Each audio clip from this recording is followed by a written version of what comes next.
Hello everyone, my name's Karina Urquhart and I'm the Executive Director at BIC and your host for this BIC Brunch event today, which is on the topic of how metadata, or better metadata even, drives book discovery. Specifically the power of Thema, and even more specifically the power of Thema Qualifiers. Before we get going, I'd like to thank those of you who were originally registered for this event in October for bearing with us while we had to reschedule due to some last minute unforeseen circumstances. So thank you for your patience and thank you for bearing with us on that. So before I get going, just some housekeeping. If you've attended a BIC webinar before, these will all be familiar to you. So just for the benefit of those who haven't, questions will be taken after all the presentations have been given. On your little toolbox, you should see a Q&A area. There should be a little drop down for you to put your questions in, or if you can't find that, then just use the chat box. That's fine. We can use that as well. We've already received some questions in advance of this session, so thank you to those of you who put those through when you registered. We'll try and get to as many of those as we possibly can. This event is being recorded for BIC to use in its marketing and to let people who can't attend today still enjoy it later on. So be reassured that attendees won't be identified in the recording. Gentle reminder that BIC is a neutral members organisation, and as such, we politely ask that all attendees and all speakers avoid any conversations or questions that might be considered commercially sensitive or anti-competitive. We'll share the recording with you all later on, and with our speakers' permission, we'll hopefully be able to share the slides as well. So if you see any links that are of interest, don't worry about rushing to scribble them down. You'll get those in due course. Finally, please feel free to share updates on this session if you'd like to our Blue Sky account. Our address is on the screen at the moment. I should also mention that we've come off Twitter, so if you're on Blue Sky, please do come and find us. So just briefly, a very short agenda for today. It's quite straightforward. We'll have Jeremy Neat, Head of Research and International Development at NielsenIQ, talking to us, followed by Kieran Smith, E-commerce Director at Waterstones. And we'll have a question and answer session around about 1-ish, 10 to 1, that sort of time, and we'll aim to finish on or before 1:30. So a bit about BIC. Who are we? And again, for the benefit of those of you who aren't familiar with us, BIC is a UK-based members organisation at the heart of the book industry, creating standards, best practices and resources. We help organisations become more efficient, save money, become less wasteful, and ultimately greener. We hold a unique position of trust, facilitating UK and industry-wide collaboration to reach agreement on dependable standards and best practice in the supply chain. We do this in a variety of ways, including running 5 strategic committees, focusing on libraries, metadata, physical, digital, and green supply chains. We offer training events and workshops and execute supply chain related projects for and behalf of our membership and also the wider industry. We operate 3 industry recognised accreditation schemes as well, but you can find out a lot more for yourselves on our website. So in our session today, we'll learn from our speakers how Thema subject codes and more specifically qualifiers are powerful tools for helping readers quickly find the books they love. We'll hear how publishers, booksellers and data providers can work together to make Thema qualifiers work harder for your titles. Our speakers will share insights, real-world examples and best practices for applying Thema qualifiers with greater accuracy and also impact. So without further ado then, I would like to welcome our first speaker today, Jeremy Neat, I've already said, Head of Research and International Development at NielsenIQ BookScan. So after a bit of metadata history for context, Jeremy is going to talk to us today about what Thema qualifiers actually are, how they work with Thema subject categories, and why you'd use them. Plus, via some real-world examples, We'll hear and see what this all means for the book discovery and sales. I also believe there might be a trip around the world at some point, but I'll say no more. I will hand over to Jeremy now. Hopefully this will work. Go with me. Right, here we go. Just handing over to you, Jeremy. Absolutely. Just hope the technology works. There we go. And just wait for you to get it into. There we are. Perfect. Lovely. You all set? I'm all ready to go. Yes. Excellent. Thank you, Karina. All right. I'll leave you to it. Thank you so much. Yeah, thank you, Karina, and welcome again, everybody. We've got quite a bit to go through. I've tried to put it into 6 bite-sized chunks for easier digestion. And as Karina says, I'm going to try and take you around the world, take you back in time, and then hopefully in about 30 minutes or less, I will be looking at a final summary. I'll be summing up with one final slide, and Karina will breathe a sigh of relief. So I can tend to go on a bit. So as she says, we're starting with bibliographic data. And I started by thinking, how did the Victorian bookseller, bookshop, decide on what to stock their shelves with? They really had publishers' catalogues to go on, and they managed it, and it was a very good thing. But now, fortunately, we've progressed over time, because now currently there's online access to over 50 million ISBNs and growing.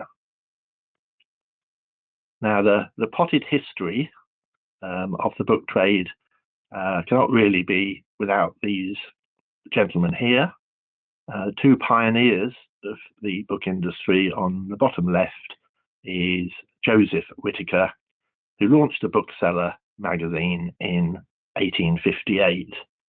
And it was his idea, really, to do publications of the week and bring together the publishers' catalogues in a one-stop shop. And with that, he also did some trade news. And in 1858, the big trade news was that Charles Dickens was doing some reading tours. Now, a lot of people dissuaded him from doing that. They thought it wouldn't work. But actually, as it was, he read to packed audiences all around the country, and in doing so became the first narrator of audiobooks. And we then moved to David Whitaker, 4th generation further down, who was also editor of the Bookseller, and he chaired and drove through numerous industry initiatives, not least the ISBN, which at that time was just the SBN. And I've added there that he was a fine judge of character, which he was, but I'm slightly biased because he employed me to set up Nielsen, to actually set up BookTrack in 1993 with his sister Sally. And ironically, I actually came from Nielsen at the time.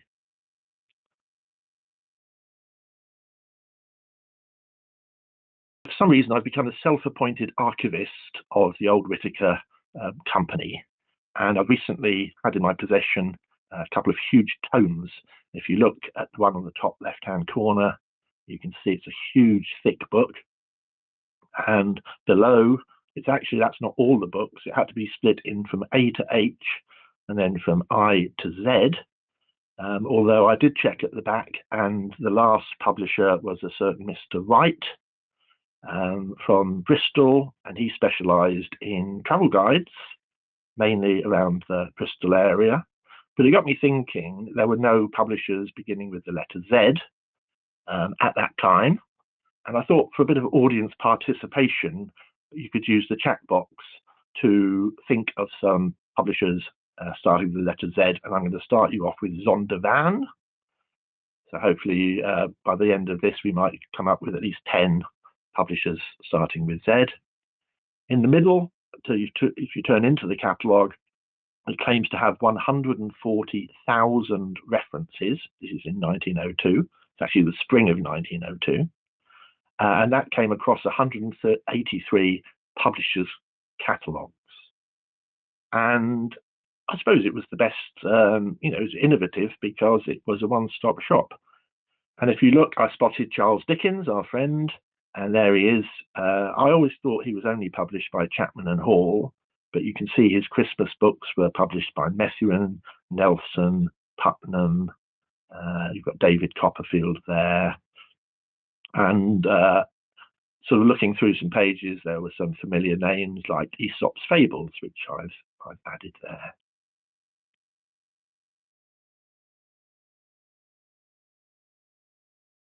Let's move forward to the end of the century. The bookseller is about 150 years old, and it's still putting in something called Publications of the Week.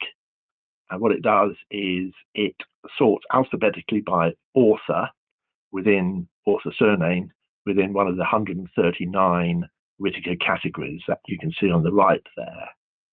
But I was more interested in actually the preamble at the beginning of Publications of the Week, where it said that it contains details of 550,000 imprint titles and forthcoming titles over 20,000 publishers. And then in 2001, the same blurb at the front references 1 million titles and 40,000 publishers. So that's doubled. And in fact, not long after 2001, that section, Publications of the Week, was dropped because it was just taking up far too many pages. So I think from now I've shown you that paper wasn't going to be the solution. And I think the book trade were pretty good in using technology to look for solutions. And in the 70s, if you look to the left and in the top right-hand corner of the left-hand side, that's a microfiche reader. And I've got a copy of it. I've got one and it works. And below that is the microfiche itself. It's in a sort of a blue, and all those little white things there are actually pages, which if you put into the viewer, you can see, you can read the pages. And then if you put all of the microfiche together, and there were 300 into a wallet, you end up with effectively 100,000 pages in a wallet the size of a mass market paperback. And my choice there is P.G. Woodhouse's Pearls, Girls and Monty Bodkin. And it's about the same size. The microfiche didn't last that long because it was taken over by the CD-ROM.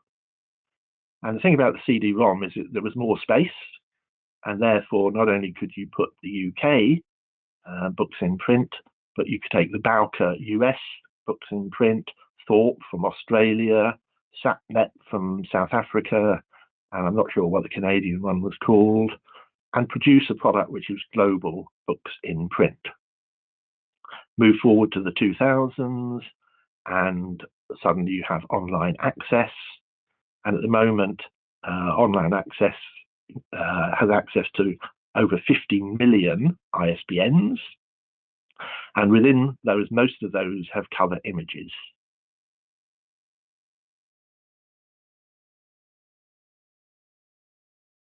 I was looking through the bestseller list a week or so ago and spotted David Welling's Santa and Son. And I thought we might have a quick look at B-Doll, and Carlos, one of my new best friends, is going to drive us through a little section of B-Doll.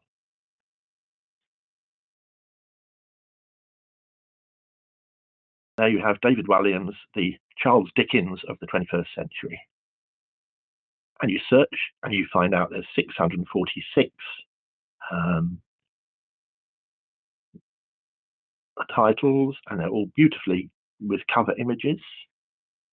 And now we're going to go to the Thema interest code, holidays and events. This is number 5, celebrations.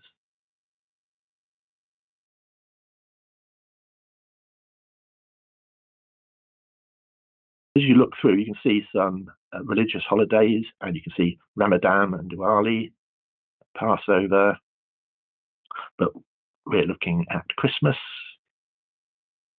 And that brings the David Walliams books down to 7. So if you're looking for David Walliams books about Christmas, there are the 7 titles that you might want to be stocking this festive time of year. And look at the amount of information held on just one ISBN, including the Thema subject codes and interest qualifiers.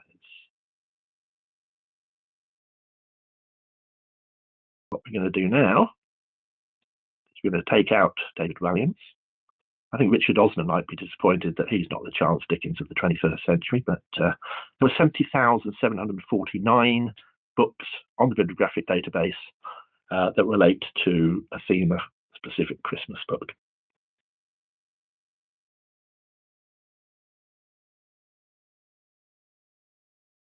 It was suggested that I do, most of you probably will do, I don't really know my audience, but it was suggested that I very quickly go through Nielsen product classes.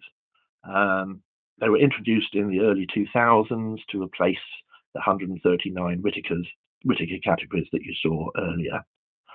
And we took all books and we broke them down initially into 4 subject groups: adult fiction, adult non-fiction, trade, then specialist, and then children's, young, and adult and educational books.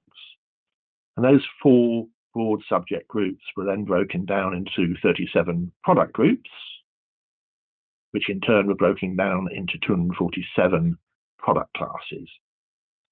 Now, where the industry encouraged publishers to put as many BIC and Thema subject groups and qualifiers on their titles, a book can actually only end up in 1 product class, because we're a market measure, and if we put a book in 2 places, then suddenly the total market adds to over 100%, which we don't want.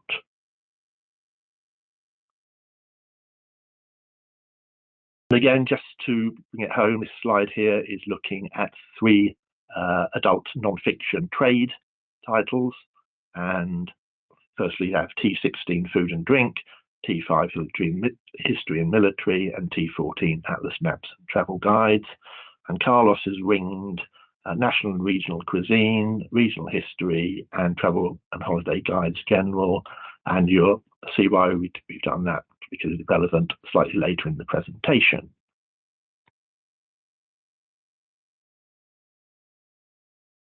Now, Karina will be delighted. I'm actually now on brief as to what I was supposed to be talking about, and the question is, what is Thema?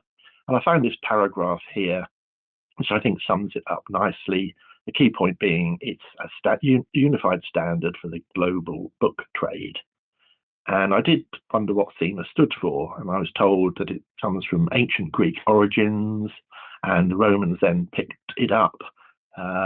So its literal translation in Latin is topic, and then you also have the word theme that comes out of Thema.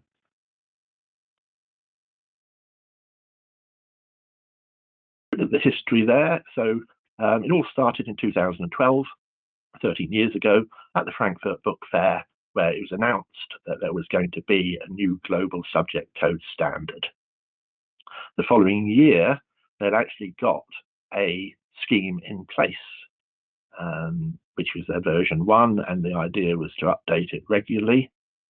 In 2015, it had been adopted by various countries, but we were seeing a slight problem with the UK and the US, because they were so engrossed in their own BIC and BISAC codes that they were struggling to move off it. And we move forward to today's webinar, where I think it's fair to say that we're still encouraging publishers to make use of something that one day will be just like an ISBN. It will be, every book will have some Thema-related information.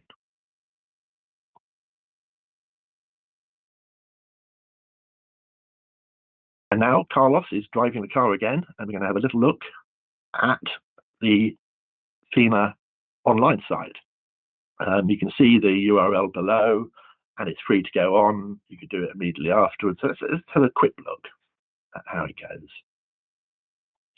And you can see the subject areas are all alphabetic, and the qualifiers are numeric. And we're just going to go into one of those qualifiers, the interest qualifiers. I think I see where this is going. We're going to regional holidays again. There's all the various options, and he's gone to Christmas, Advent, and Epiphany, and those are the codes.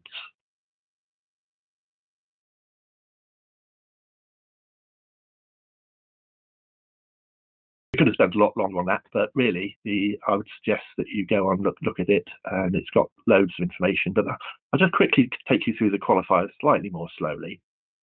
So we had the place qualifiers, and you can see there, World, Europe, Asia, Africa.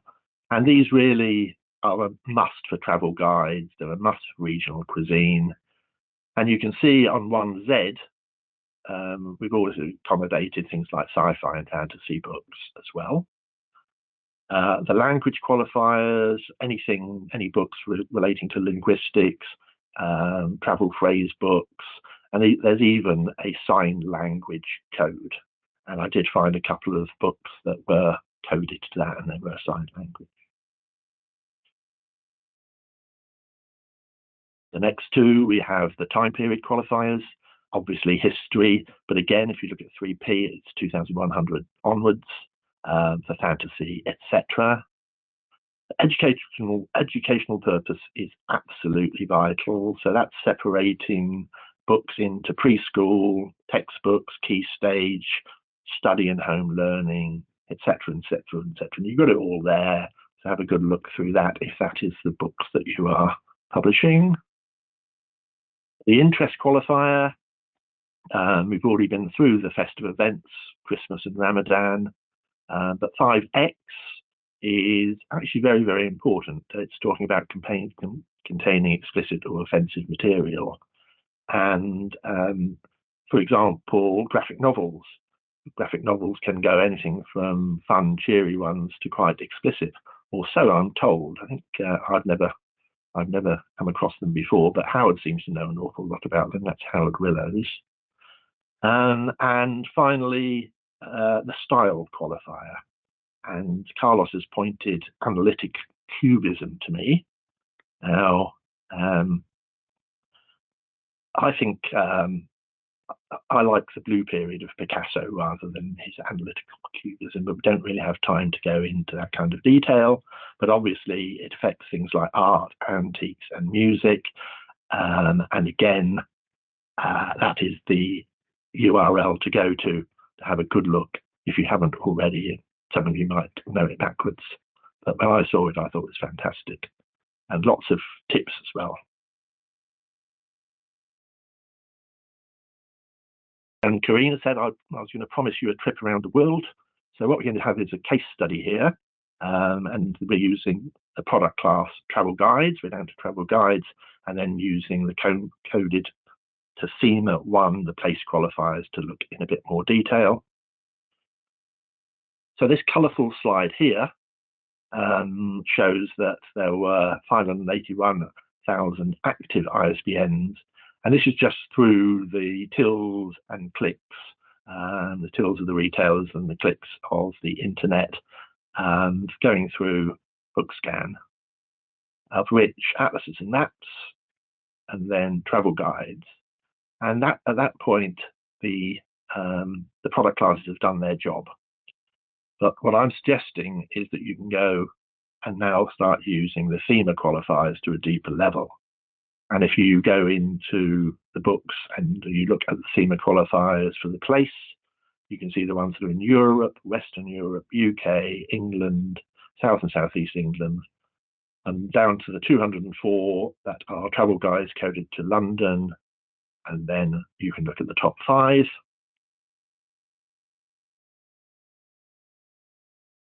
Another way of looking at it, this is real data, year to date 2025, weeks 1 to 40, and 64% of the books that had a Thema qualifier code of travel were in Europe. 54% of that was Western Europe. 72% of that was UK.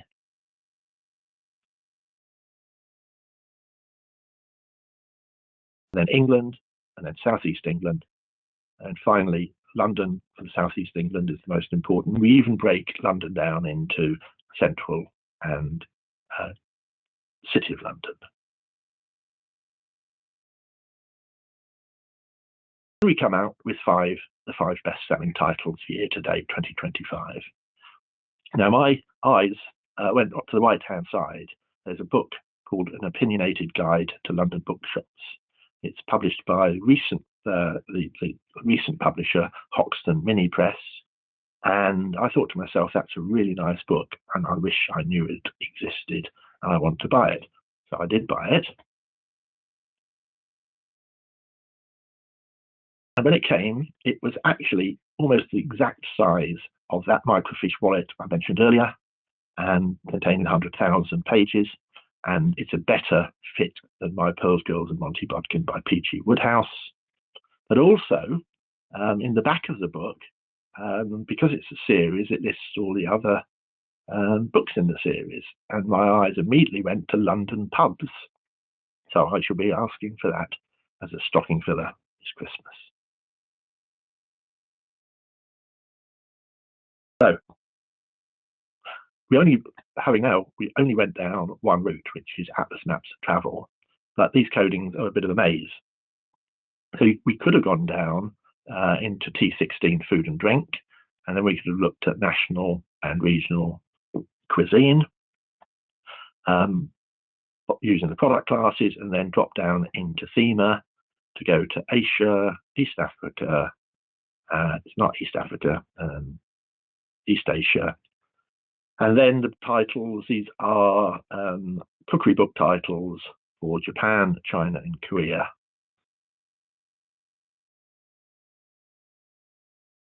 So we now move on to part 4, sushi, kimchi, or chow mein.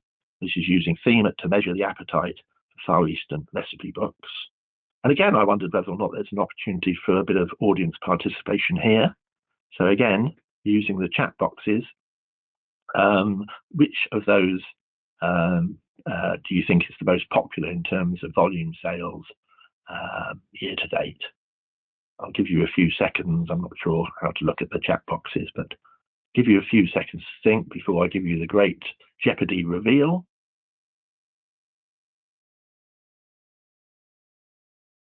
More seconds. And now the answer is, those of you who said Japan are right.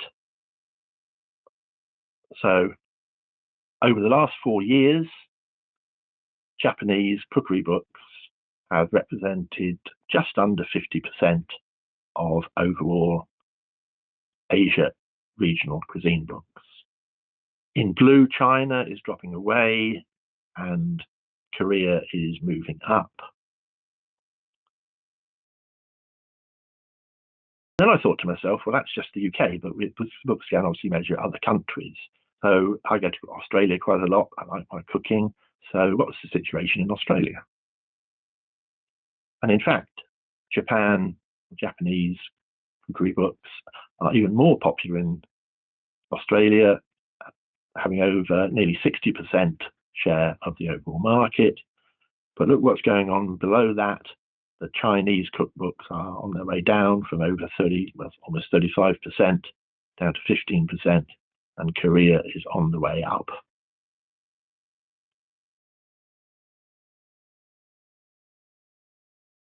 Because I know we've got some South African peoples on this webinar, they might be interested in how it looks over there. And smaller numbers, but quite definitely Japan is top again, and we're seeing a similar drop in Chinese and a similar rise in Korea. And in fact, in 2024, Korea overtook the Chinese recipe books.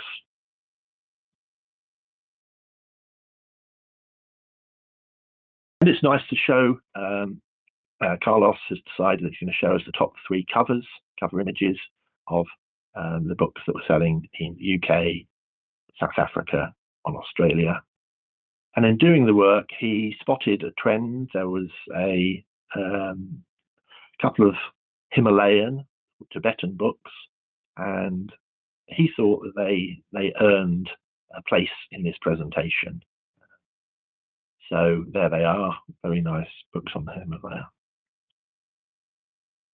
Now, I really hope that by now you've got excited by Thema Qualifiers, and I thought, well, let's look at regional history, and in theory that should have a place qualifier and a time qualifier.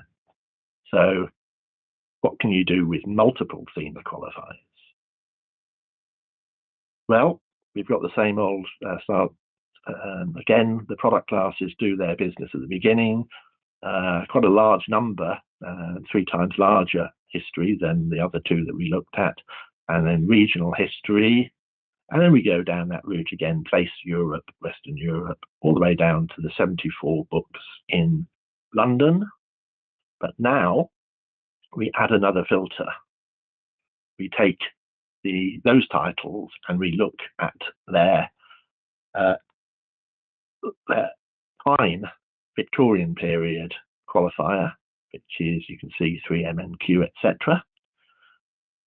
And that's for the region between 1837 and 1901. And then you end up with the best 3 best-selling books. And there's old Charles Dickens again. He pops up, and that's him at his writing desk. Jack the Ripper, I think that's probably fair. That is London in Victorian times.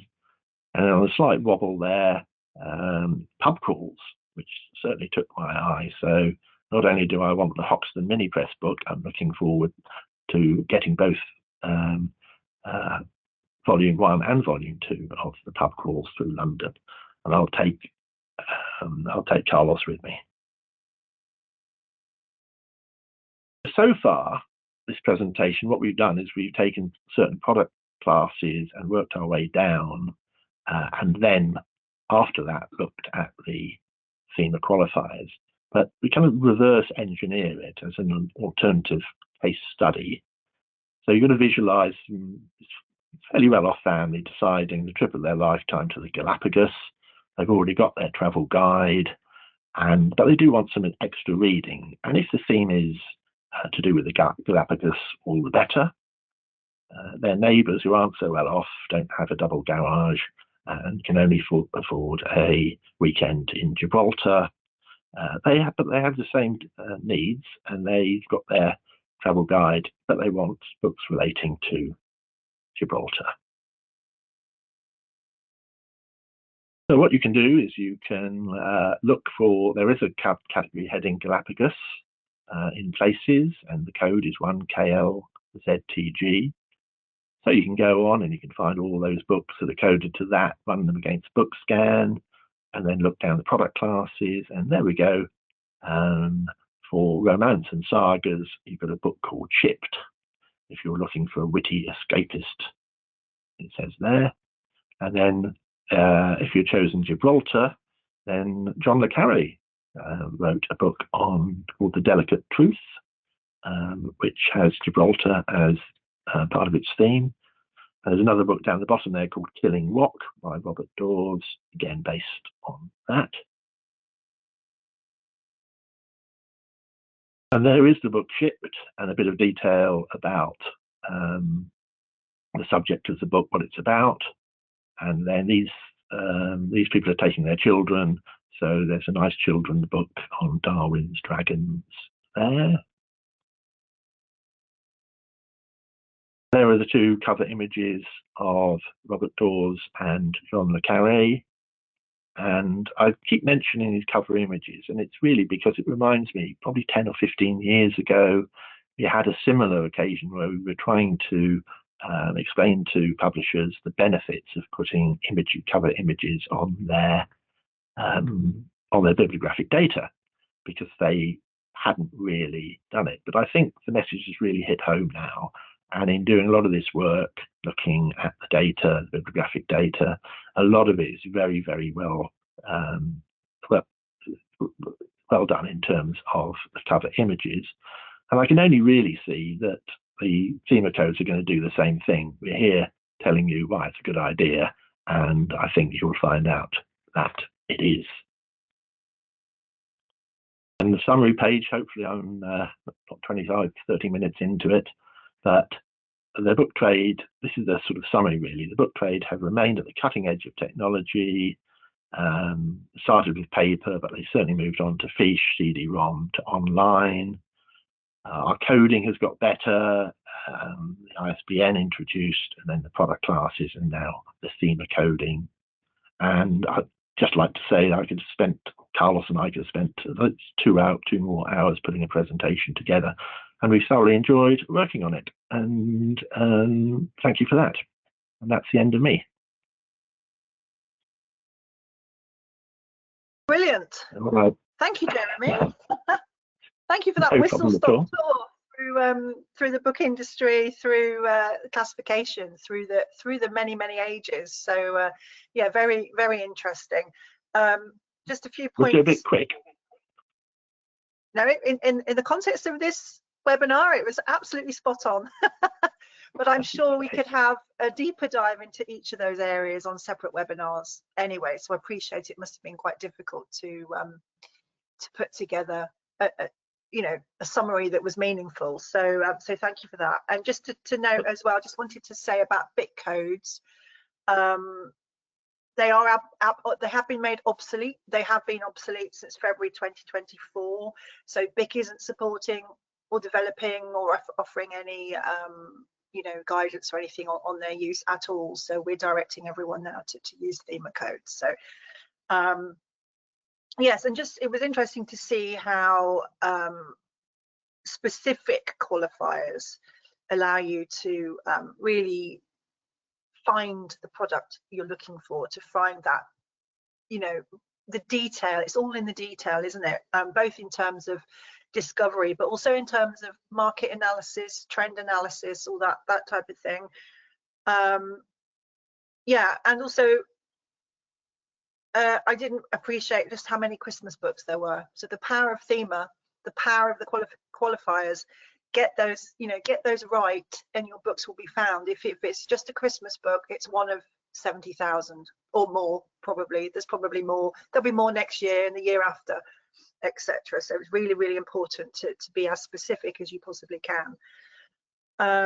And just wanted to say, I think it may have been cut off in the presentation, but the editor website, so just wanted to say thank you to editor for the work they do on Thema and for being the governing body that looks after it. So we'll share the links, like I said, we'll share the slides after the session, but we'll also follow up with some useful links that I know the editor very kindly provided us with some supplementary information and links as well. So just wanted to say thank you to them. So I saw Kieran pop up and then disappear, so I'm going to officially now welcome Kieran. Hi, Kieran. Hi. I'll just introduce you. So our next speaker is Kieran Smith. Some of you, probably most of you, I imagine, will be very familiar with Kieran. But for those of you who aren't, Kieran is the e-commerce director at Waterstones. He's spoken at a number of our brunches before on Thema. And today he's going to talk to us about getting more specific, so talking about qualifiers, how they might be used to solve problems for customers, or queries, challenges, that type of thing. But also, I think you're still going to use the physical bookshop as a way to demonstrate what happens online, and what good or bad use of data, specifically Thema qualifiers, means to Waterstones and to potential readers, with hints and tips, real life examples, and we'll have a look at their website as well, and the criteria for applying qualifiers in store, so and more. So I'm gonna shut up now and hand over to you, Kieran. 20 minutes, is there? That's fine. Thank you very much. You. Good afternoon, everyone. Yeah, lots to cover. I'm not going to. What I want to do is give some ideas actually, and get you thinking about qualifiers, hopefully in a slightly different way, or a more expansive way. And I'm going to do that by taking you through a few steps. Here, there we go. To talk about what we're working on and how we're thinking about metadata going into 2026. How these data look at the moment. So what we've found from the incoming metadata that we've got from our suppliers, and the conclusions that we've drawn from that, and the way that we have to merchandise off the back of that, basically. So that drives some of the things that we can do or can't do. So I want to highlight some of the opportunities there.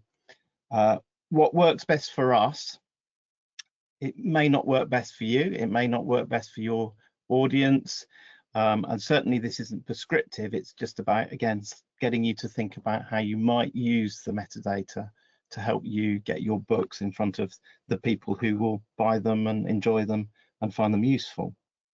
And then finally, some ideas around why this might become even more important.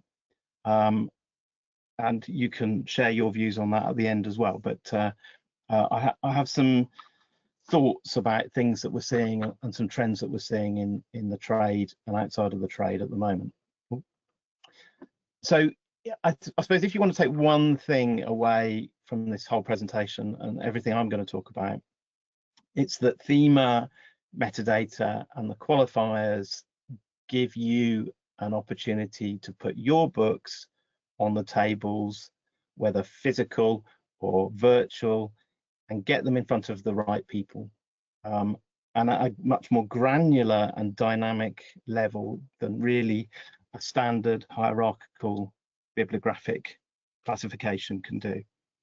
And I think one of the things to think about there is, I'm very keen on the idea that metadata should be quite fluid, that it's not a case of one and done. I'm kind of, if a book's set up, there's the metadata, that's it, and it shall never change. I think there is the opportunity to walk around the shop and pick up your book and put it on a different table, or put it into a different customer's hands by using that data, by using the qualifiers to key into things that are changing around us societally, or in news terms, or any other opportunities that you see, because actually those we've already got as a trade the ability for that data to cascade into our systems, into other booksellers' systems very efficiently and pretty rapidly, and that can have an immediate effect on where books are and how they're discovered. So that's the one big message, and I shall look at that from various different angles, I suppose, now. For Waterstones, we're not just Waterstones, so we've got lots of different brands, which are reflected at the bottom there. And the more data we have, the more effectively we can merchandise and surface books within each of those brands as appropriate to their brand audiences. And we're working more and more to try and, I suppose, fine-tune our ability to do that. It's quite a complex thing, really, to think in multi-dimensional brands. And I don't think we've got it quite right yet, but I think we are moving towards that. And part of the way we're doing that is moving towards new browse hierarchies. So again, if you think about when you walk through the front door of a bookshop, you'll be presented maybe with a store catalogue of where everything is physically. And there are different entry points for that depending on the brands and what's important and what we put at the top of those hierarchy lists. But again, it's not just about the hierarchies. The qualifiers here also give us the opportunity to surface things that are more appropriate to some brands than others.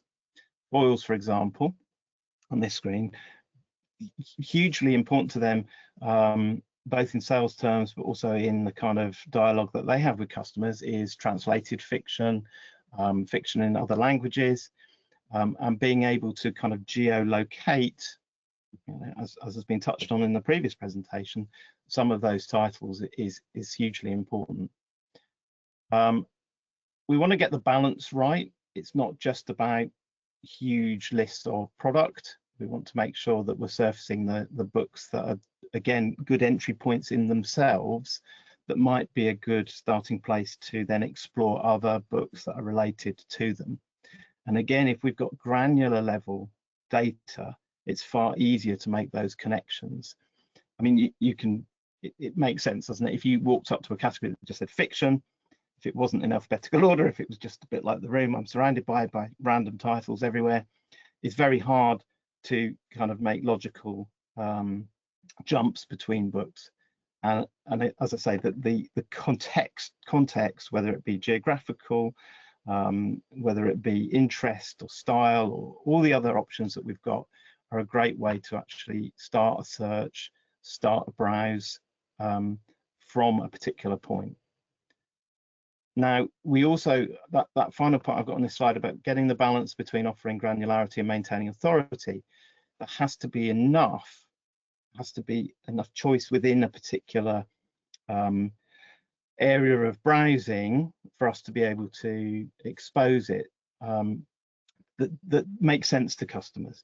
If there's only a very small amount of data coming in, it will look very peculiar. For example, if you get to, and I'll show this in a moment, very peculiar if you go somewhere and there's only, say, 4 books there, when the customer knows that there may be many more titles available.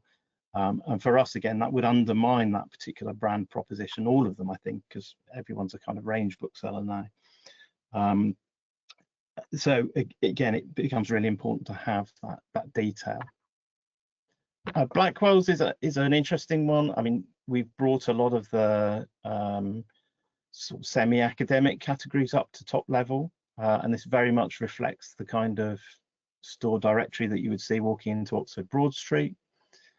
And it's one where we can combine some of the traditional hierarchical tree with the qualifiers in order to make these make more sense. If we go on, I mean, Waterstones similar there. To drill into that a little bit more and give some examples, where the data's coming in, we found some areas have got lots. So, and again, going back to the previous presentation, it keys into some of the things that were drawn out there.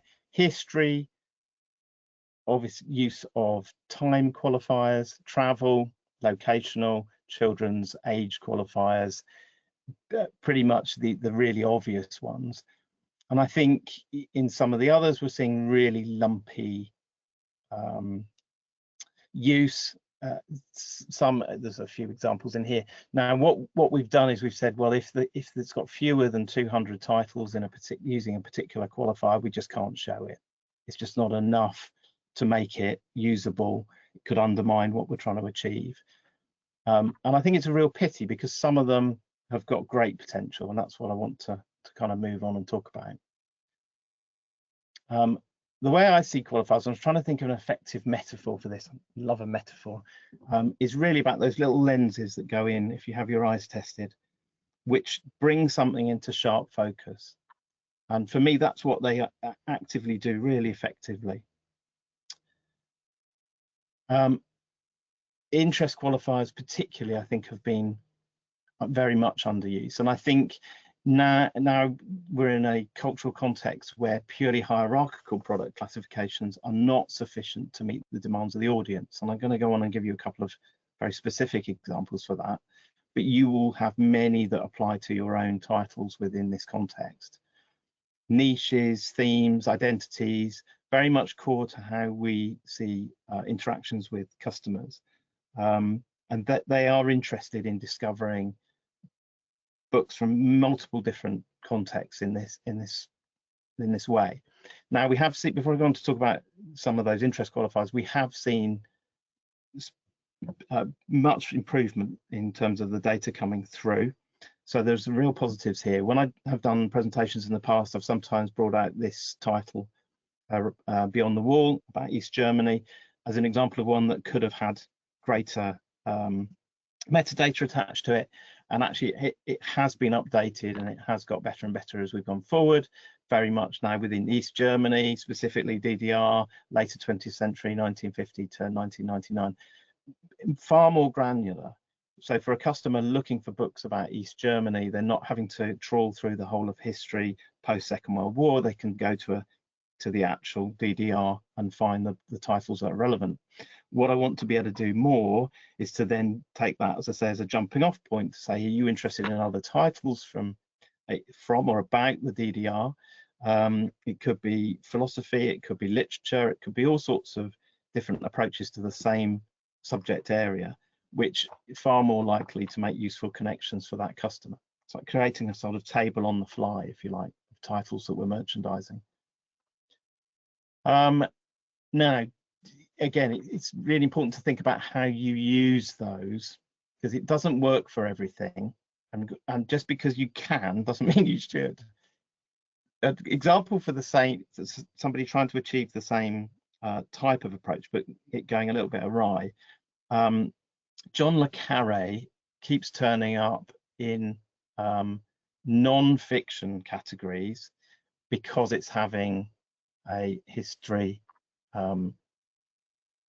hierarchical tree position put in there alongside fiction, rather than a qualifier being added of a time period and a geographical location.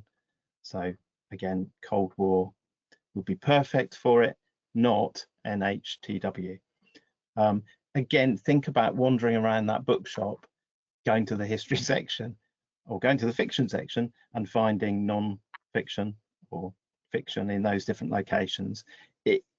It does work in certain ways. As I say, if you've got a table that's merchandised that says everything about spies and the Cold War, you could well expect a mix, but you would drive that from the location and the time period rather than from saying it was fiction or non-fiction. I like the book The Unicorn Project. I would recommend it. It's a very stressful kind of business fable, and it's a business book primarily, but it's written in a fictional, stressful project management style, and they have added it to the classification tree for it. They've added fiction in there, which is strictly true, but as I say, just because you can doesn't mean you should. Think about the customer and how they're going to discover that title. I mean, it may be that actually we need to think about having a business fables category, but for the time being, it solidly belongs in business, so we don't necessarily want to find it there as well. Having books in as many categories as possible is not something that I would recommend, because I think it basically dilutes the whole category and is not helpful for customers overall. This is a little while ago now, 2022. I think it still stands. Customer on Twitter, I think this was, saying, and actually directing the query at Amazon, saying there should be, what about having a disability fiction category for adult fiction? And again, a perfect example of where a qualifier could be used for a specific interest group. Now, this young lady is my daughter, who happens to have Down syndrome. She asked about titles that might have a character with Down syndrome in.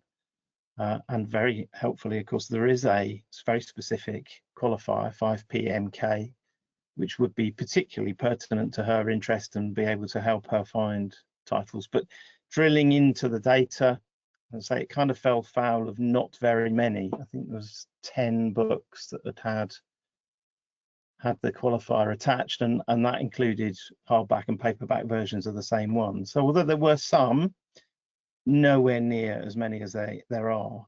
And in fact, the book that she's got balanced on her head there, The Good Hawk, does have a principal character who has Down syndrome, but it's not mentioned in the synopsis. It's purely in young adult fiction, and doesn't mention this at all. So unless you knew and picked up the book and actually read it, or knew a bookseller who knew these things, you would not find that at all. And this is not to pull out particular titles and criticize the publishers or anything like that. It's a general problem, and it's a general challenge, and it's a general opportunity, I think, because there's so much more that we could do with this. Think about what your lens is for your particular title. I've stuck with the disability theme here, and design and disability. Lots of very solid design classifications for this title, but no use of a qualifier. And accessible design is something that we get asked about all the time, and it's again become kind of pertinent for the changes that there's been around European accessibility, but it's very hard to actually go and discover groups of titles that are appropriate to answer the questions. you find the right balance. As I say, it's not about putting it in as many places as possible. It's about putting it in the right place and making sure that it remains in the right place, because, as I say, that kind of dynamic element is important. Actually, one other kind of disability related one that occurred to me this week was with Nanya Kalu winning the Turner Prize. It's almost, if somebody could say, well, I'm really interested in other artists with a learning disability, and a qualifier could have been used for that quite effectively, but again, there's not really anything being used at the moment. But it is one that you could think, okay, well, I'm gonna get that in front of people. I'm gonna get my titles out there. We said we'll try and aim for a maximum about 4 subject codes for title if it's appropriate. But also think about it in the round. So think about the descriptive text that you've got, keywords in there, and add the qualifiers whenever appropriate. And always think about your target audience in that context. And going forward, I think this is going to become even more important. I mean, not just because I'm going to rename 2026 the year of the Thema Qualifier, and make sure that it's everywhere in terms of search, browse, and discovery on the Waterstones sites, but actually because we're seeing more push from the big search engines, Google being the most obvious, to move towards some form of agentic search. I'm well known for not being a fan of AI, but I think if customers are being trained to ask questions rather than search on specific keywords, that we are going to see over the next couple of years a move to more use of semantic and natural language. So can you find me some books about, rather than just, as I say, keyword driven discovery. The other benefit here is if the metadata is well populated and quite granular, is it's a great way to surface books above AI generated titles that might be getting in the way and trying to muscle in terms of search results and what gets in front of people. So much more to come, and I hope you'll all join me in 2026 looking at qualifiers in more detail. Thank you. Great, thank you, Kieran. Very enlightening, particularly that, well, all of it, but the last piece about the move away from keywords to help, how Thema can help with the move away from keywords to more sort of natural language type of searching. So I thought that was very interesting. And I love 2026, year of the Thema Qualifier. Let's do it. I think there's a t-shirt in there somewhere. But also to the point about considered granularity makes the connection easier for the customer. Yes, definitely. Just really thinking, not just to throw everything at it, but just to really think about who's your target audience, who are you wanting to discover this title. And maybe it isn't immediately obvious who that person might be, but then to also think carefully about customer discovery. So don't dilute or muddy that discoverability process, but by chucking loads of, too much information. Yes, I think if possible, it's about being targeted on that front, and that's certainly a conversation that I think needs to happen between publishers, authors, and booksellers as well, is to make sure that we're getting the best from that and having a dialogue about what's working well. Definitely. So I know we have some questions. We've got quite a few questions coming through. I'm just going to share my screen there. So just a reminder, if you haven't and you've got some, do put them in. If we don't get to your question, we will try and answer them after the session on our sort of follow-up email, if we can. So I just wanted to, let's start. Let's have a look, shall we? Let's go and have a look and see what we're being asked. So putting our speakers on the spot. We'll start gently. Let me just see. Okay, so this one for you, Kieran. When Thema codes are updated or added, so when we get the next version, so like 1.6, how long does it generally take for retailers to accept and utilize them? I know you can only answer from your retailers' perspectives, but yeah, just to be good to understand. I think at the moment it's quite patchy from our perspective. So some sites are quicker than others. So obviously we've expanded through some acquisition. The Blackwell site is virtually, I mean, I'd say within weeks of something going live. The Waterstones site, we will get into a position where it will be able to do the same, I think, in early 26. So it will become far more dynamic. I don't see, unlike some other things that get updated, I don't see this as being a challenge where you don't want to be first adopter or anything like that. I think it always makes sense and it's always very well done. So yeah, not a long time at all, I think will be the answer. Okay, great, thank you.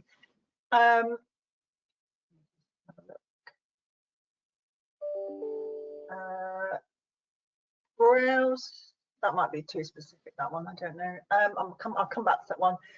Might be one for you, Kieran, separately, but obviously you have no idea what I'm talking about, so I'll follow up with you separately. Can multiple qualifiers be applied to a single record? For example, place and interest all in the one string, or do you need separate strings starting with the subject for each qualifier? Quite technical question. I mean, my view is no, you wouldn't need to have a separate string. You would be able to add multiple qualifiers to the title. Up to 10. Yeah, up to 10. Yeah, 10's pushing it, I think. But yeah. Yeah, well, exactly. But they've obviously given that width. And yeah, I mean, the example there with the regional history, you should have 1 and 3 at least. Okay, thank you. And somebody has put, so what you mean is be sensible with categories, but go to town on qualifiers. I think that, yeah, let's do it. Caveat, it's not quite go to town, but yeah, sorry, go ahead. Yeah, absolutely. Well, I think we need a lot more use, and I think I suspect people who attend this session are already believers, given that you've turned up to something called this. So, but I use the metaphors internally in your own organisations to push the importance of it. Come up with the metaphors that work for your organisations, and let's get this out there and let's do some fun stuff with it as well. And if you don't see it coming through, then badger me. Careful what I wish for, and badger others to say, well, look, I'm doing this, and why isn't it there? Why can't we expose it in a better way? Why aren't my books showing, or whatever? But I mean, hopefully it will feed through and be perfect. But I think it's going to take some experimentation. Well, but also going back to that website, the URL, there's a lot of good advice on there, and they answer the question. I mean, there's a set of 6 golden rules, and the simplest one is if it's about London, you don't have to say it's about Europe, about Southeast, and all that kind of thing. You just say London, because that wraps it all up. But there's lots of other information which is there on the website, free, easy to use.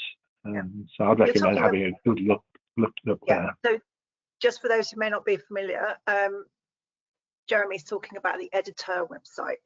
So again, if you just do a Google search for editor, it will come up. We'll share the links later on when we follow up from this session as well. So the next one, let's have a look. Okay, this one's interesting, and it will lead on to some more complicated questions I'm going to ask in a minute. So we publish young children's books. They can be educational, learning to write, ABCs, that type of thing. Sometimes with a fictional story slant, and they're more playful, so they're not textbooks or school books. Would the educational qualifiers apply to these or not? I guess it's a choice, is it? I mean, I think they just because I pulled out some where I would expect them not to appear in, doesn't mean that there aren't some that could.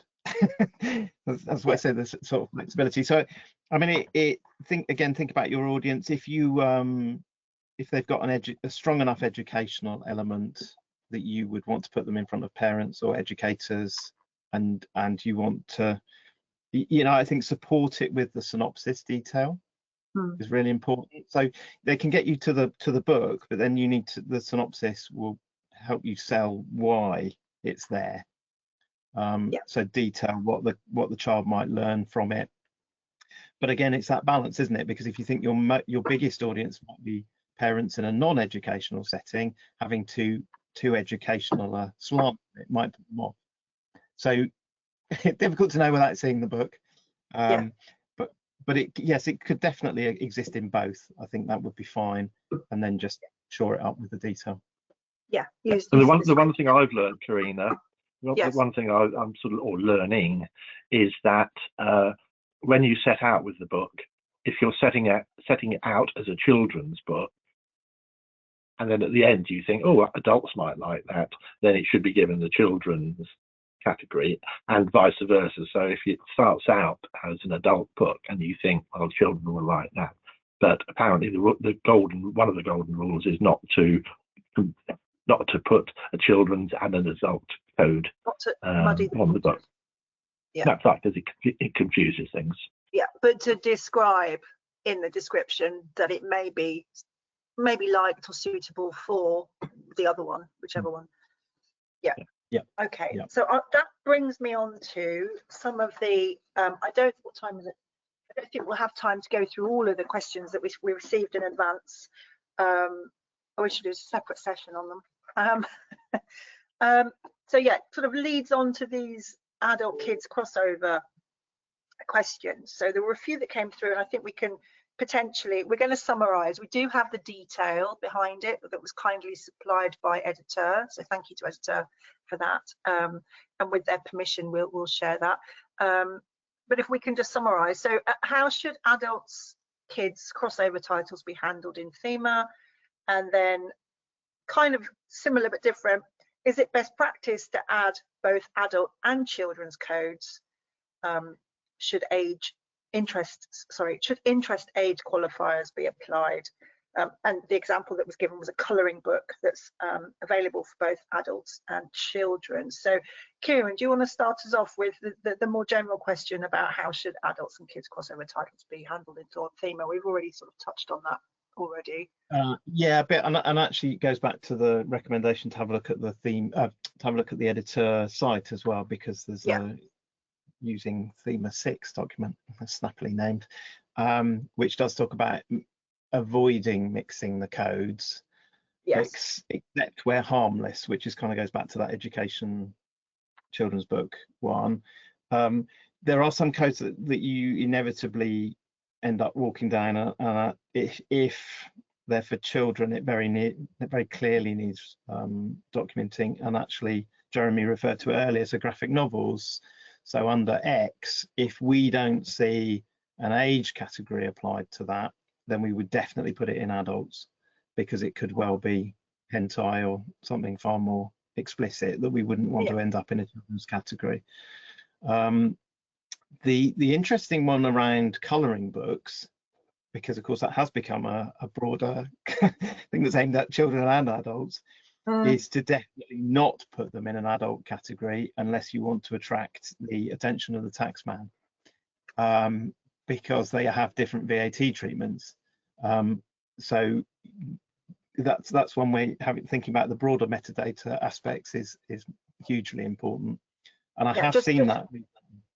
So I was just going to caveat that by saying, obviously, if it is a very obvious adults colouring in book, then yes, I wasn't saying you should. Definitely wasn't suggesting it. I was just saying if you had a children's colouring book and you thought, oh, maybe I could put that into an adult category as well, that would actually change it. That's what I meant, obviously. And equally, make sure that if you've got an adult colouring book, that it doesn't wander into children's, because that will cause other problems, and it could well have adult themes in it, to state the obvious. Yes. So yeah, I think treat with caution doesn't mean there aren't exceptions to the rule. And I think there's some good examples around sports, for example, as well, and recreational activities there. But generally, we would keep them separate. We did find, as I say, looking at the data that's coming in from publishers, that adult fiction categories, there were quite a few that had age applied to them. So we've just had to strip all that out because it doesn't make any sense. I couldn't really understand what it was that the publisher was trying to achieve on those. And it's difficult because, you know, we are talking such a vast number of titles, as Jeremy's touched on as well, millions and millions of titles, that it's not practical for us to go back and ask the question, what did you mean? So I think, I mean, it'd be great, maybe there is another event at some point to have a kind of bigger discussion and some kind of problem solving stuff across the industry, but let's get some more in there, I think, and then see what we can see. Yeah. Okay, thank you. And another one of the questions we had ahead of this session was, and I think you've probably already covered it, but just wondered if there's anything else in there. Do you see value in making thema descriptors searchable fields for customer inquiries? Absolutely. Very exciting. And I want them linked from the product details pages. I want them used as filters in search. I want them used as this question suggests, as the starting point for a search. But as I say, I can only do that when there's enough data in there to make sure that the search result is of decent enough quality and represents as many and as varied books as there are in the catalogue. Yeah. Okay. So moving on to a slightly different topic, moving on to spice levels. Are there use cases for navigating the murky world of NA/YA and spiciness from Onyx attributes, specifically for adults trying to buy gifts for teens or tweens? I mean, that sounds like Jeremy's ballpark, doesn't it, that one? Oh, this the is old recorded. hospital pass. Careful. Well, I think we can ask our experts, and I'm certainly not an expert on this, but we've got various people in part of Nielsen and also the editorial people that you've spoken about, but probably best to answer that question. It might even be, again, on the website explaining it, but I'm no expert, sadly. I mean, I think again, actually clear synopsis on this is possibly the most useful thing, because it's quite hard. Just referring to a trope, for example, doesn't necessarily tell you a level of spiciness, and there is crossover reading for young adults into adult categories there. It's quite a hard thing to recommend a gift for unless the person's actually the bookseller's actually read the book entirely.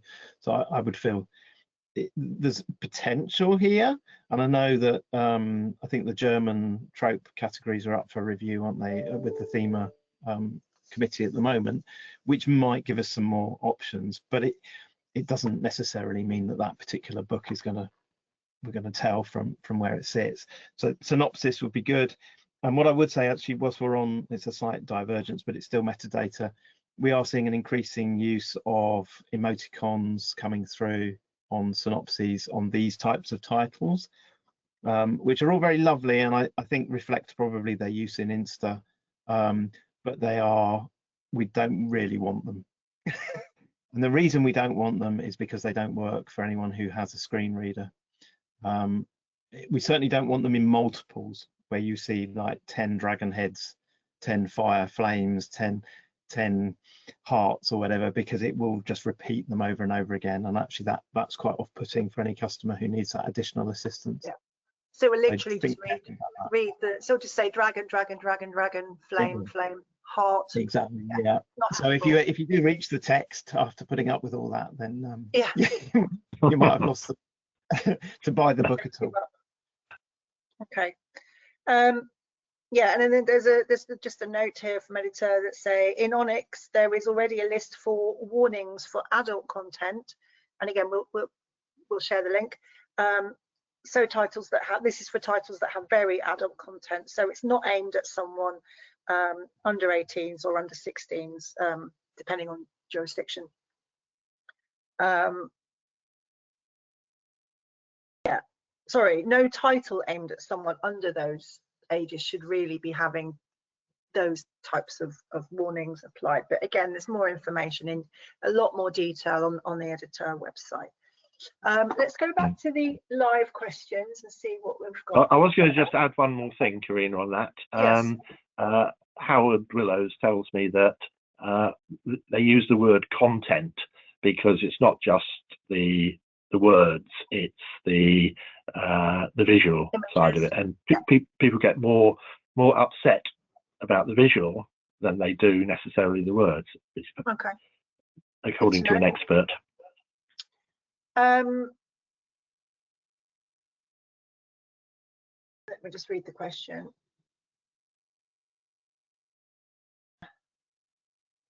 Okay, I know qualifiers can't be listed first in Onyx, but do qualifiers need to be listed in Onyx after all Thema subject codes, or can qualifiers follow the relevant Thema subject code and then be followed by another Thema subject code? I don't know the answer. I know someone who does. I was going to say that sounds like a data That's formatting. a technical, yeah. We might need to take away. It'd be good to have an example as well, see what that looked like. Sorry, go on. Sorry, Kieran, didn't mean to interrupt you. No, I was just saying it might be if they wanted to send in the example of kind of what they were trying to achieve, that might we could have a look. Actually, see that might be easier. Yeah. Yeah. We've had a response from Graham Bell. So Graham Bell is the exec director at Editor, so he's on this webinar. He has said the answer and response to questions about crossover titles, you can provide both adult and children's subject codes and audience codes, but the primary audience is important and should be labeled with main subject in Onyx, or something similar in Excel if you're not using Onyx. So thank you, Graham, for that. Oh, and he's also answered, I think it was the question about the ordering of the subject codes, etc., and the qualifiers. He said codes can be in any order. So that's good to know. Let's have a look. What else is coming in? What have I missed?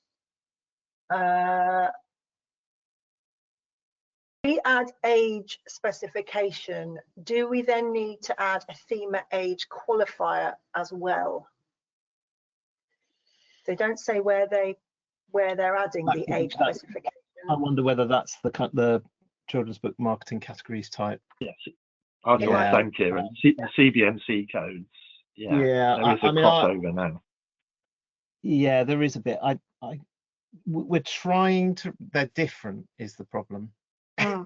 As in, we're getting some where I don't know if I don't think they're different bands, but we're getting some books where they've got both.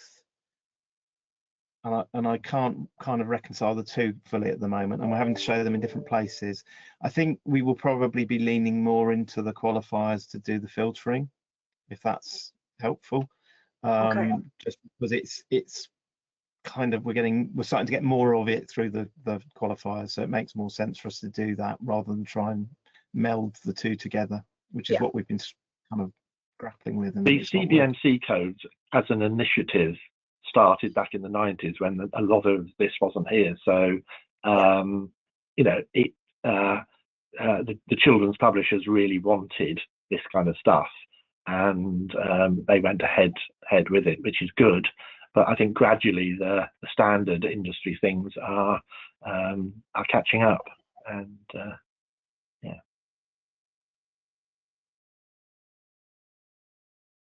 Okay. We've also got a response from Graham and Chris, both the editor, and they've provided an answer in response to the question about how many qualifiers and do you need a separate string. In Onyx, you need to supply each subject code and qualifier separately. You can have many, but you cannot put a list of them in a single field. So hopefully that answers that question. So thank you to we should have got that. We should have got them on at the end, shouldn't we? For technical support. We should just let them type in all the answers while we're here. Well, there's certainly enough interest, isn't there? I mean, there's enough interest. Yeah. So I think have I covered all of the questions? I just want to make sure I haven't missed anything.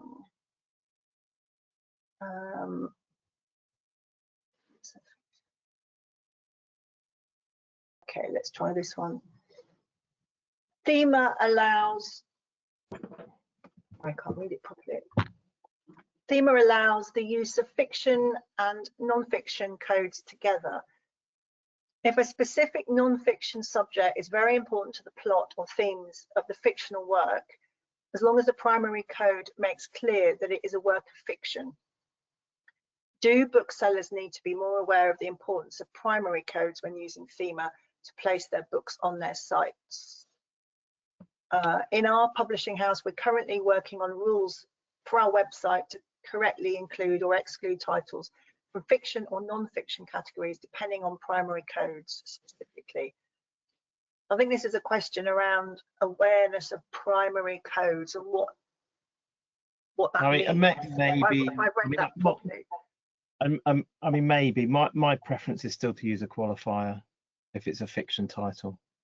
As I said, I know you can, but and it's difficult because you could end up with groups of non-fiction or fiction titles that have various level of codes that are all, and some are virtually equal, like the history book we talked about. We're not talking about secondary codes with East Germany and Cold War. They're as important as history, really. So I think we struggle with that conceptually. Maybe there's an answer that I haven't thought of, but it's. We'll see if Graham. It would be interesting to know if it couldn't be covered by the qualifier. Yeah. Okay. And that's where my business example comes in as well, because actually it is fiction, but you're very unlikely to read it as fiction if you're particularly masochistic. Good that it is, because it's a different thing and it's trying to achieve a different thing. Yeah. Okay. As I say, these are personal approaches that may change. It's not about the kind of letter of the law or as such. It's just that's the way we're approaching it currently. Yeah, but it's thinking about the end customer, isn't it? It's thinking about the reader in all of this. So another question: what about BIC codes? Will they become obsolete like BIC codes? Well, if you can persuade the whole of the US, then they're very much in use. They're widely used across the US industry.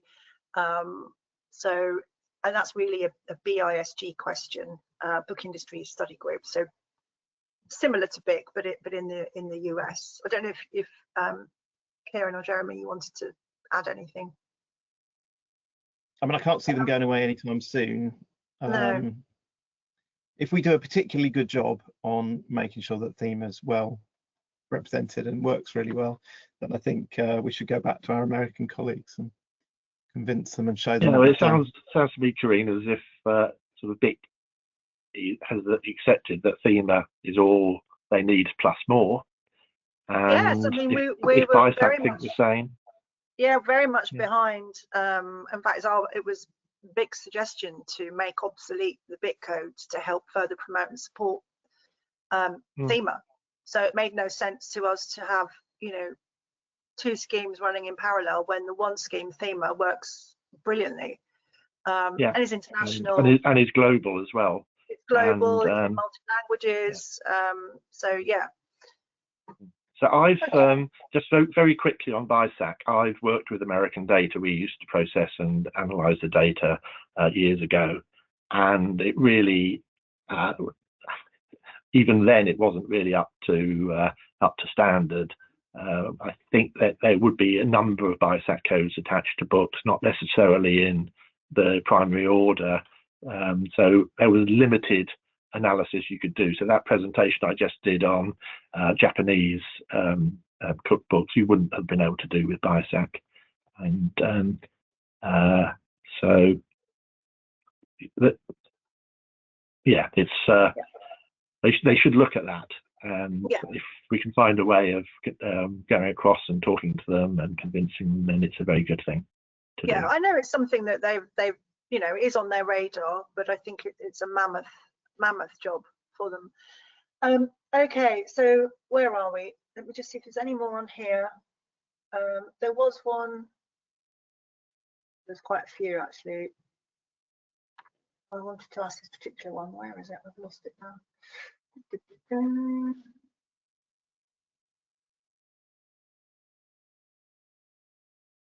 It was about.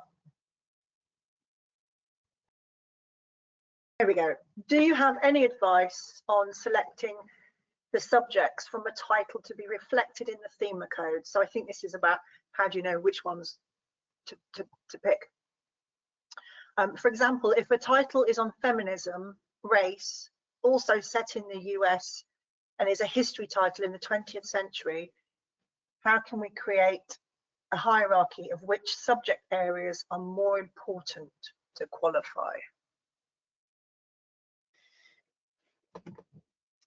I think it's just advice on which do you do first, not to simplify it, oversimplify it, but I think it's a, you know, it's almost a which ones do you prioritize? Yeah, but the you know, you've got 6 potential qualifiers, and if you're cutting across those, then you know, you saw with those Christmas books, you end up with 70,000 that have got that code on it. If they've got the code on it, they'll appear in that search. If they've got other codes on it, they'll appear in other searches. So yeah, if it's got I'm not sure it's as much about primary. It's more to do with, if it's to do with a subject, get it on there without confusing people.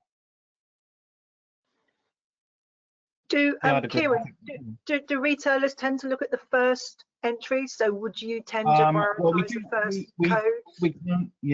We do a bit at the moment. We do say due to space as much as anything else. So if you think about a PDP, you've got kind of breadcrumbs at the top, and your first subject is the one that's usually chosen there. We want to expand that out further, and it's going to be about getting the balance between subjects and qualifiers, and I might be trying to treat qualifiers in a different place to breadcrumbs, and it being perhaps further down the PDP, but offering a kind of search off the back of that.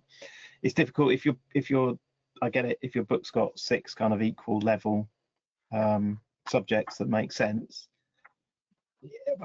You know, that's the challenge of being a good publisher, is to kind of work out again where you think your core audience is off the back of that. And it doesn't it doesn't need to stay there.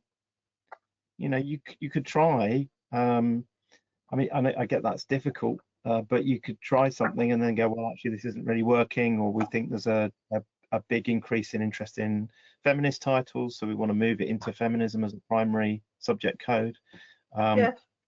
But also think about the number of competing titles perhaps in some of those. History, if you're going for a top level history category, is immense. So you might say, well, actually it's kind of just throwing another book into a very large pond at that point. So some of those subjects that at least give you a smaller pool, if you like, would be good to lead with. And also awareness. Again, Graham, thank you, Graham, has said that awareness of main subject is vital for booksellers to interpret Thema correctly, which is really helpful. Thank you. We're out of time.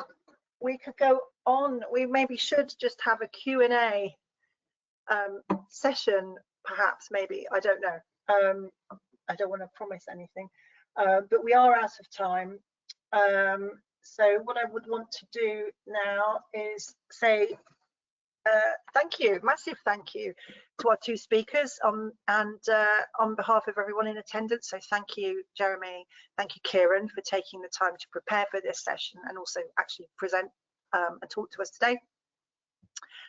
With our permission, we'll make the presentation slides available, so you'll have all those links on our website shortly, so that probably next week. We'll aim for next week. If not, it will definitely be in the new year.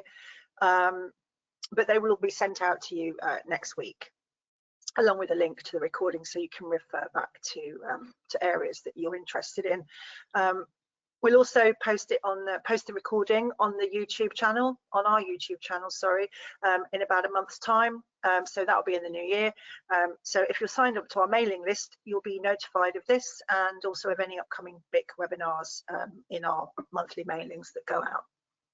So just in the last few minutes, just want to detail a bit more what's on that YouTube channel. So we do have various playlists.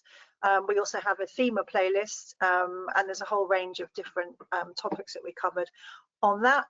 And while I remember, I'd like to remind you all that we do offer Thema training. So BIC offers Thema training. It's editor that are the trainers. If you want more information on the Thema training, please go and have a look at BIC's website. That you'll have the links in the slides. And the next Thema training is on the 4th of February 2026. So do go and have a look at that. And I think that's us done. So just wanted to say thank you for attending. The link to our mailing list is there. If you're not already signed up, please do have a think about signing up.